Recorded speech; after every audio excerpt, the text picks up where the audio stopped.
Ang latest, ang hottest sa showbiz and entertainment. Heto na sa Ang Pilipinas Ngayon.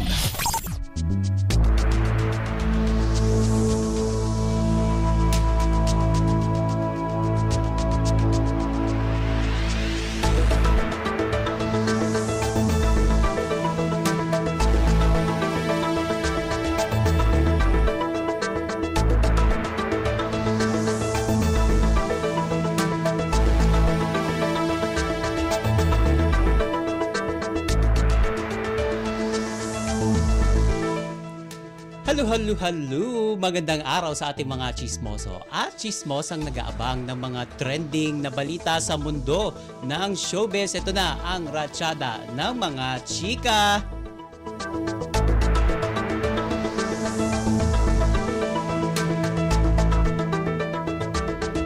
Una sa ating storya, sa pageant fans naging controversial ang naging coronation night ng Miss Grand International 2024 matapos puwersahang alisin ni Miss Grand Myanmar National Director na si Hotu An Liwin ang corona at sash ng pagka-second runner-up ng kanilang kandidata na si Miss Grand Myanmar 2024 Tae Soon Yen. Hindi pa man ito nakakababa ng stage. Ang dahilan, hindi umano tanggap ni Liwin na natalo ang kanilang kandidata o kasi second runner-up lamang itong si Liwin.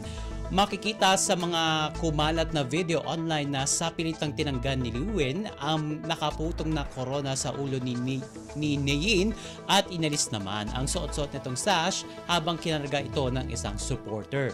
Si Neyin naman ay tila walang nagawa sa nangyari at napaiyak na lamang na dulot marahil ng kahihiyang nasaksihan ng lahat. Samantala, inanunsyo kasi ng MGI management na binawi nila ang corona ng pagka-second runner-up ni Miss Myanmar dahil sa anyay quote-unquote misbehavior nito. At itinanghal na Miss Grand International 2024 ang kandidata mula sa India na si Rachel Gupta habang ang pambato naman ng Pilipinas na si CJ Opiaza mula sa Zambales ang first runner-up. Ang kalahok mula sa Myanmar na si Tae Soon Yen ang naging second runner-up. Kasunod si Safi Tuo Kabengele ng France ang nakakuha ng third runner-up. At ang kinatawan ng Brazil naman na si Talita Hartman ang fourth runner-up. At sa isang live social media broadcast ay ipinaliwanag ni Liwin kung bakit hindi niya matanggap na second runner-up lamang ang kanilang pambato. Ayon kay Liwin, sinabi raw sa kanya ni Nawat na nag-alok daw ng salapi ang Indonesia para sa popular vote. At kung gusto rin daw manalo ng award ng Myanmar, ganito rin ang suwestyon ng MGI founder president na kailangan niyang gawin. Pero nanindigan si Liwin na hindi siya bibili ng award para sa kanilang kandidata. Bagkus ay gagawin lamang ang tamang proseso sa pamagitan ng pagboto sa official voting app ng MGI. At sa uli, ang nagwi ng Popular Vote Award ay si Miss Grand Indonesia na si Nova Liana. Dahil sa resulta ng pageant, siya na mismo ang nagbaklas ng corona at sash dahilan upang mapahiya ang kandidata mula sa Myanmar. At samantala sa kanyang isinagawang live ay sinabi mismo ni Miss Myanmar na ibabalik niya ang corona sa MGI management. Anya, pakiramdam daw niya ay ninakaw sa kanya ang dalawang special awards para sa kanya na sa tingin niya ay deserve niya. At pakiramdam daw niya ay nadaya siya sa National Costume at Country Power of the Year Awards at nasaktan siya ng si Miss Grand Thailand Malin Charaanan ang pinangarangalang bilang Country Power of the Year Award. At sinasabi rin niyang siya ang nakakuha ng pinakamataas na fan votes sa National Costume category, subalit hindi siya nakakuha ng nasabing parangal. Ang latest, ang hottest sa showbiz and entertainment. Heto na sa Ang Pilipinas Ngayon.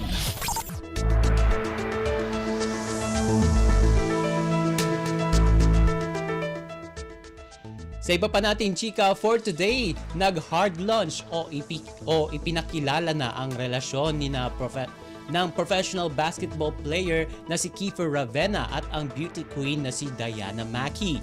Mismong si Diana ang nag-anunsyo sa social media na sila ay in a relationship na. Ibinahagi ng dati ring Pinoy Big Brother housemate sa kanyang Instagram page ang mga sweet photos nila ni Kiefer kasabay ng pagbati sa ika-31 kaarawan ng binata. Ayon kay Diana, sabi niya, quote and unquote, best plot twist ng 2024 ang pagdating ni Kiefer sa kanyang buhay. Sa ipa ni Diana, mas lalo pa raw siyang na-in-love sa basketball sa basketball star dahil sa pagiging maalalahanin nito bukod pa sa kabaitan at pagiging porsigido sa lahat ng bagay.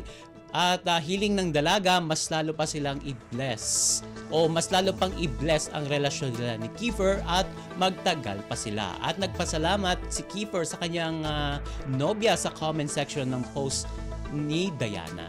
At Hulyo ng taong ito nang sila ay mapag-usapan online dahil nakita silang magkasama sa Siargao. At kung maalala natin, naging magkarelasyon sina Kiefer at ang professional volleyball player, ang phenomenal star na si Alyssa Valdez. Pero nagkahiwalay din sila noong Mayo ng taong 2022. Ang latest, ang hottest sa showbiz and entertainment. Heto na sa Ang Pilipinas Ngayon.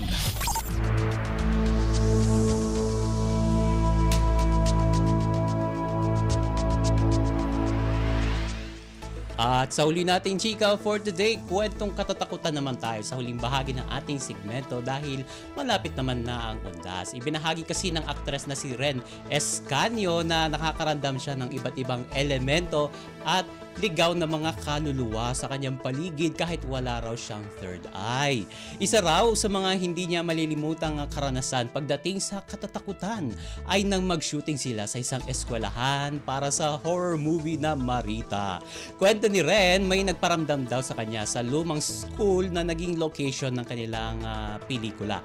Hindi naman raw matatakutin normally ang actress, ngunit kapag pumasok na ito sa isang lugar o sa isang area, mararamdaman na niya kung meron.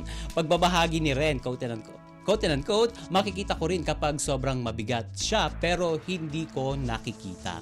Habang kinukunan daw ang isa nilang eksena sa teatro ng eskwelahang pinagsushootingan nila, muli daw siyang nakaramdam ng kakaibang presence. Kwento niya, quote and quote, nasa loob sila ng theater kung saan nagsushooting tapos nasa taas ng parte tapos walang ilaw sa ibaba tapos walang ilaw din sa taas. Sabi pa niya, camera light lang ang kanilang gamit at yung ilaw nanggagaling lang sa mga bukas na pinto. At kalmado lang ito dahil hindi raw ito matatakutin. Pero biglang nakakaramdam itong si Ren kapag siya ay tumitingin sa ibaba dahil tila may dumadaan na elemento na naka-white.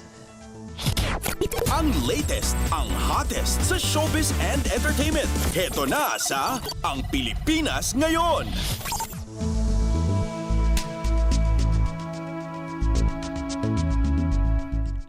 And OMG, wala na tayong sapat na oras para sa ating balitang artista. Maraming salamat mga kachismis sa pakikinig sa aking mga chika for today. Ako po si Mama JT para sa Radyo Pilipinas World Service. Ang latest, ang hottest sa showbiz and entertainment. Heto na sa Ang Pilipinas Ngayon.